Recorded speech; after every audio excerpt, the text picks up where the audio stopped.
Bonjour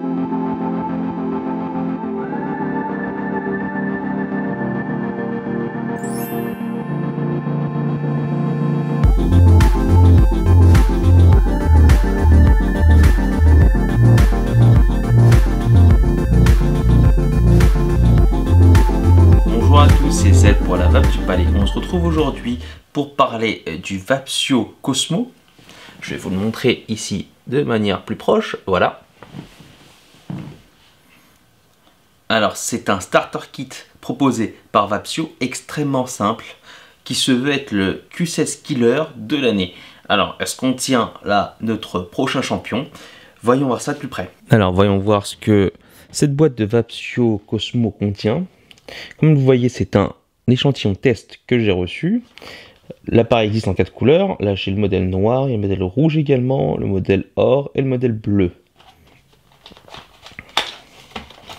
Alors ouvrons ça sans attendre. À l'intérieur vous avez ici l'atomiseur, la batterie de 1500 mAh où vous voyez qu'il y a marqué test. Celui-ci, ça c'est le câble de recharge, et la deuxième résistance, celle-ci c'est la résistance C2, c'est celle qui se vape donc entre 15 et 23 watts, alors que celle qui est à l'intérieur c'est entre 10 et 14 watts, c'est la résistance C1. Vous avez aussi à l'intérieur un manuel pour la box et un manuel pour le tank. On va commencer tout d'abord par l'atomiseur. Il présente un double airflow en façade ici et à l'arrière. Celui de la façade contient donc une partie totalement ouverte avec 2 trous de précision qu'on pourra aller chercher pour un tirage serré. Un trou ou 2 trous. Ensuite on peut ouvrir complètement. Double airflow pour un tirage large. Le drip tip c'est un 510 qui est non propriétaire, donc on pourra mettre celui de son choix au-dessus. L'avantage pour remplir ce clearomiseur, on vient dévisser par le haut et on remplit directement par ici. Un quart de tour et c'est bon. Maintenant on va aller dévisser le tout pour voir comment on accède à la résistance. La résistance est ici. On vient dévisser. Et si cette résistance vous est furieusement familière, c'est normal. C'est une résistance BVC. C'est la même que celle qu'Aspire utilise. C'est une résistance de Nautilus. Ici, c'est celle qui est dédiée pour le tirage serré. Alors, comme je l'ai déjà utilisé pour le tirage serré, je vais utiliser la deuxième parce que j'aimerais voir ce qu'elle donne autour de 20 watts avec une restriction de l'airflow. Vous avez ici sur la gauche la résistance qui est livrée dans le Cosmo Kit. Donc elle est appelée C2. Ici à ma droite, vous avez une résistance BVC, la résistance 1,8 ohm classique pour le Nautilus. Alors visuellement, la petite différence qu'il y a, c'est peut-être qu'il y a des trous ici d'accès au coton qui sont légèrement plus hauts que par rapport à la résistance Nautilus. Pour le reste, tout est compatible. Donc à l'avenir, quand vos résistances grilleront, je vous conseille directement d'aller chercher les résistances Nautilus. Alors on va remonter le tout. Et pour les besoins du jour, je vais utiliser le liquide de Cloud Vapor, le Crazy Nuts. Avant bien sûr tout remplissage, il faut amorcer la résistance.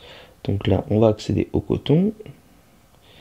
Quelques gouttes suffisent, hein. Ne le faites pas, n'y allez pas comme un bourrin, autrement vous allez noyer la résistance. Ce qu'on ne voudrait pas faire.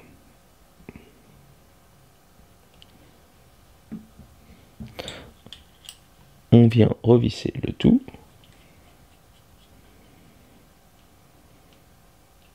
Voilà. Je vais amener la box, on va visser là-dessus et on va voir ce que la box permet de faire. On va finir par remplir ce réservoir.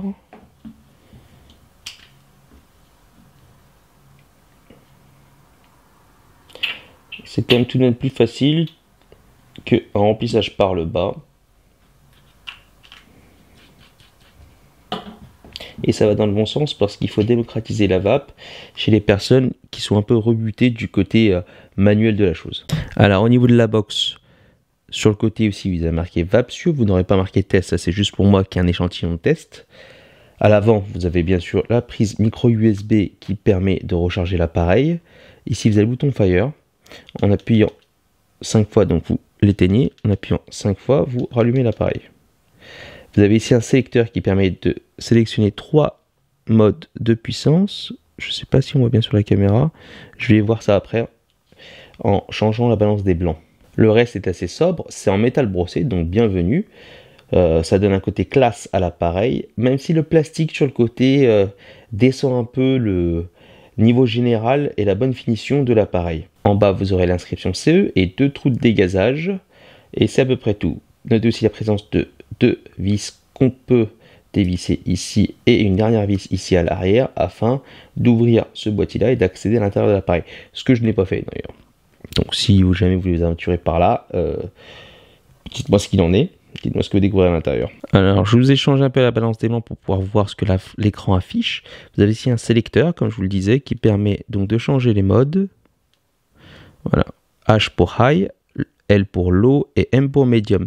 Donc ça va de 10 à 20, ensuite 30 watts. Vous avez aussi ici le bouton, quand je vais appuyer sur le bouton Fire, vous allez voir la LED ici qui clignote. Cette LED là, quand elle est bleue, la batterie est en 70 et 100%. Quand elle est verte, c'est entre 30 et 70, et quand elle est rouge, c'est en dessous de 30%, donc il va falloir penser à charger cette batterie qui est de 1500 mAh, donc une autonomie plutôt confortable si on est en MTL. J'avais déjà essayé la résistance C1 qui correspond à la résistance 1,8 ohm de Nautilus pour un tirage serré, et on avait exactement ça, un tirage serré. La vape me paraissait peut-être un poil froid. Du coup, j'ai mis ici la C2 qui correspond à la résistance 0,7 ohm de Nautilus, qui est d'ailleurs visuellement strictement quasiment la même quand j'ai pu vous montrer de près. Pour ce qui est rendu même à 20 watts avec un tirage serré, ici j'ai laissé que 2 trous ouverts, c'est vraiment pas mal. Je pense vraiment pouvoir proposer cet appareil-là, même à 20 watts, avec du 16 ou du 18 mg en nicotine base, avec 2 trous ou un trou ouvert, et vraiment on a un tirage serré qui est appréciable. Alors effectivement, si c'est un poil trop fort, je redescendrai et je proposerai la résistance 1,8 ohm d'Aspire, ou en tout cas la C1, peu importe celle que j'ai sous la main, mais la plupart du temps, celle que les magasins auront, c'est la résistance Nautilus BVC 1,8 à 1,8 ohm qui correspond donc à 10 watts. Et un tirage serré, donc 1 ou 2 trous ouverts. On peut voir faire 3. Enfin, c'est pas vraiment 3, c'est 4, puisque dès qu'on ouvre le troisième, il y a de l'autre côté, au niveau du double airflow, le premier trou qui s'ouvre. Donc on sait 1, 2, 4 trous. Ensuite, au-delà, je déconseille pour un tirage serré. La taille de l'appareil est à peine plus grande qu'une Q16, légèrement plus large, moins haute, cela dit. Au niveau de l'aspect visuel, je vais dire que petit avantage, peut-être léger avantage à la JustFox de Q16, vous n'avez pas le côté plastique comme ça qui ressort de manière aussi visible. Après, cela dit, l'appareil tient bien en main, métal brossé, joli. Vraiment rien contre, en tout cas, le design de l'appareil. Au niveau de l'atto, c'est aussi légèrement plus large, on a une base légèrement plus large. Donc si vous mettez cet atto-là sur la batterie de la Q16, ça dépassera sur les côtés, on perdra le côté flush du kit. Bien sûr, énorme point positif, le remplissage vers le haut extrêmement facile, donc plus micmac de à l'envers, etc., comme c'était le cas pour la Q16. 3 niveaux avec un sélecteur, très simple. Peut-être le point faible se trouve à ce niveau-là, c'est que c'est tellement simple que je pense que les gens appuieront sans faire exprès. Donc si vous allez sur le high alors que vous n'avez pas de résistance adaptée, vous pourrez griller la résistance assez vite. L'autre énorme avantage de cette Vapsio, c'est sa capacité de batterie 1500 mAh. Je vous mets à côté, par exemple ici, on a le Nautilus IO, c'est globalement la même taille, hein. C'est un qui est plus large, l'autre moins, plus haut, etc. Globalement la même chose, mais sur du milliampère, là c'est 1500 mAh. Donc je laisse imaginer la capacité de la batterie si vous restez aux alentours de 10 watts. Vous tiendrez la journée sans problème. Ces derniers temps, j'ai beaucoup traîné dans les salons ou ailleurs dans les rendez-vous avec le Nautilus IO, puisque 1000 mAh c'était assez pour me tenir la journée. Je pense remplacer du coup ce device là all day, ce qu'on appelle mon main driver, par la Vapsio, puisqu'elle a plusieurs niveaux de puissance qui me permet d'ajuster mes préférences selon la résistance que je mets et selon les goûts de la journée. Je pensais vraiment pas le dire au début de la vidéo, pour moi, ça, la Cosmo de Vapsio, c'est une Q16 killer.